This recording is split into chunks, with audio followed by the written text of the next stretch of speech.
Plebiscito.eu cambia pelle e diventa Veneto Sì, per operare ancor più nel campo politico e nella Repubblica Veneta e far approdare il mondo indipendentista alle primarie del prossimo autunno in vista delle elezioni regionali, perché il grande obiettivo di Veneto Sì è quello di promuovere una grande coalizione indipendentista che supporti il candidato presidente.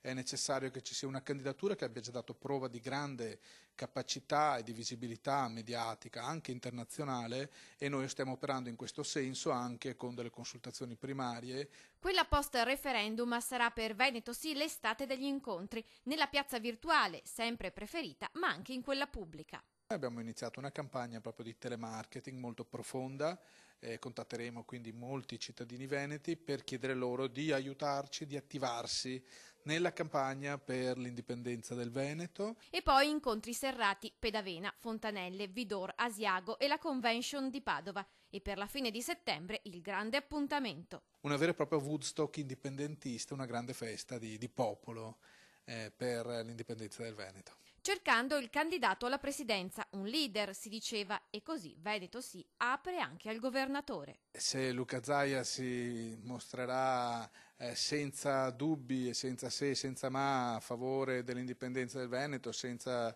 scivoloni autonomistici come ogni tanto fa, e se vincerà ovviamente anche le primarie, perché no?